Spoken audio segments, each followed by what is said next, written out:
Ok តោះចឹងសួស្តីអ្នកទាំងអស់គ្នាវិលត្រឡប់សារជាថ្មីជាមួយនឹង IELTS Cambodia Tutorial ចឹងវីដេអូនេះគឺជាវីដេអូ guideline តាក់ទងទៅនឹងសភៅវេយ្យាករណ៍អង់គ្លេសតែម្ដងចឹងណាអូខេតោះចឹងតាក់ទងទៅនឹងចំណុចហ្នឹងគឺសភៅ grammar របស់យើងគឺមាន3 level គឺ English grammar for beginner English grammar for intermediate ហើយនឹងមួយទៀតគឺសម្រាប់ advanced English grammar មានន័យថាកម្រិតទាបកម្រិតកណ្ដាលហ្នឹងហើយនេះគឺកម្រិតខ្ពស់អញ្ចឹងណាហ្នឹងហើយអញ្ចឹងនៅក្នុងសៀវភៅនីមួយៗហ្នឹងគឺមានតម្លៃនៅលើហ្នឹងហើយយើងមើលខ្លួនឯងទៅហើយនៅក្នុងសៀវភៅនីមួយៗហ្នឹងគឺយើងមានវីដេអូបង្រៀនជាភាសាអង់គ្លេសប៉ុន្តែវីដេអូបង្រៀនជាភាសាអង់គ្លេសមែនប៉ុន្តែគាត់និយាយមួយច្បាស់ងាយស្រួលក្នុងការយល់លេអញ្ចឹងណាតោះយើងមើល sample ទាំងអស់គ្នា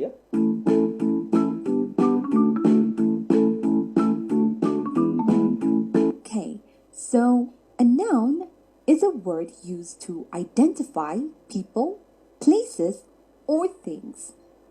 These nouns are called common nouns. អូខេយើងឃើញអត់វីដេអូបរិញ្ញាអាហ្នឹងគឺចង់និយាយថាគាត់និយាយមួយច្បាស់ងាយស្រួលក្នុងការរៀនហ្នឹងយើងឃើញអត់ឃើញគាត់និយាយច្បាស់មួយយ៉ាងហ្នឹងអញ្ចឹងណាអញ្ចឹងមានន័យថាyes គឺមានថាវីដេអូហ្នឹងគឺជំនួយសម្រាប់តាក់ទងទៅនឹងEnglish grammar ទាំង3 level ហ្នឹងតែម្ដងមានន័យថាទាំង3 level ហ្នឹងគឺមានវីដេអូបង្រៀនទាំងអស់និយាយជាភាសាអង់គ្លេសប៉ុន្តែអង់គ្លេសមិនងាយស្រួលការយល់ឲ្យគាត់និយាយមួយឲ្យបញ្យល់ច្បាស់មួយអីចឹងណាហ្នឹងហើយនៅក្នុងសៀវភៅនេះមានទាំងមេរៀនមានទាំងលំហាត់មានទាំងវិញ្ញាសាមានទាំងវិញ្ញាសា grammar ផ្សេងហើយនឹងចម្លើយអីនៅខាងក្រោយសៀវភៅដូចសៀវភៅទូទៅយ៉ាងហ្នឹងហើយមានន័យថាខាងមុខមានលំហាត់មានមេរៀនហើយខាងក្រោយគឺមានចម្លើយនៅក្នុងសៀវភៅនឹងទាំងអស់អញ្ចឹងហ្នឹងហើយតោះអញ្ចឹងសម្រាប់តកតងទៅនឹងអ្នកដែលចង់កម្មង់អូខេតោះយើងចាប់ផ្ដើមតកតងទៅនឹង payment សម្រាប់អ្នកភ្នំពេញអញ្ចឹងហ្នឹងហើយអូខេតោះអញ្ចឹងសម្រាប់អ្នកភ្នំពេញគឺយើងចង់និយាយថាយើងអាច pay direct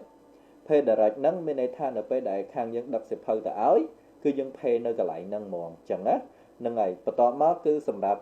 អ្នកនៅតាមមានន័យថាអ្នកភ្នំពេញយើងអាច pay direct ក៏បាន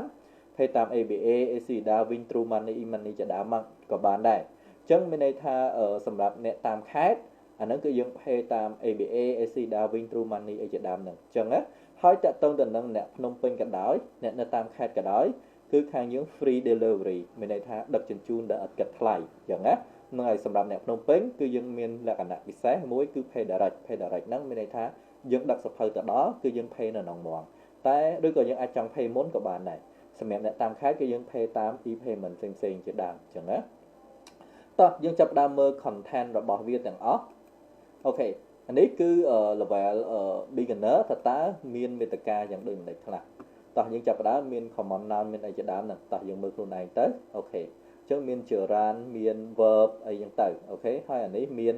អូខេ conjunction មាន preposition មាន adverb មានអីចឹងទៅអូខេនេះគឺជា content for beginner អូខេហ្នឹងហើយ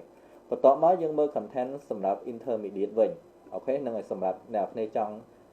មើលបន្ថែមអ្នកគ្នា post វីដេអូទៅមើលទៅ content វាជាក់លាក់ចឹងណាមាន noun មាន qualifier មាន some many មាន a lot of មាន a few អីចឹងទៅអូខេមាន modal verb មាន auxiliary verb មាន adverb មាន preposition មាន conjunction អីដូចគ្នាតែអានេះគឺប្រភេទ level intermediate អញ្ចឹងណាហ្នឹងហើយបន្ទាប់មកយើងចាប់ដើមចូលមើល level advanced កម្រិតខ្ពស់វិញគឺតកតងទៅនឹងមាន10ដែរ10ក៏វាមានដែរនិយាយទៅគ្រប់3 level មាន10ទាំងអស់តែគ្រាន់តែ10ផ្សេងគ្នាអញ្ចឹងណាមាន phrasal verb មាន conditional មិន conditional កាត់10កាត់អីចូលគ្នាហ្នឹងមានតកតងនឹង clause មានអីជាដើមហ្នឹងយើងមើលខ្លួនឯងទៅនៅចំណុចកន្លែងហ្នឹងអញ្ចឹងណាអូខេតោះសម្រាប់យើងចង់មើល detail យើង post វីដេអូទៅយើងមើលទៅអញ្ចឹងណាអូខេអញ្ចឹងតកតងនឹងវីដេអូ guideline គឺយើងមានតែប៉ុណ្្នឹងទេអរគុណអ្នកទាំងអស់គ្នាដែលបានទស្សនាវីដេអូមួយនេះអូខេអញ្ចឹងសូមអរគុណសូមជម្រាបលា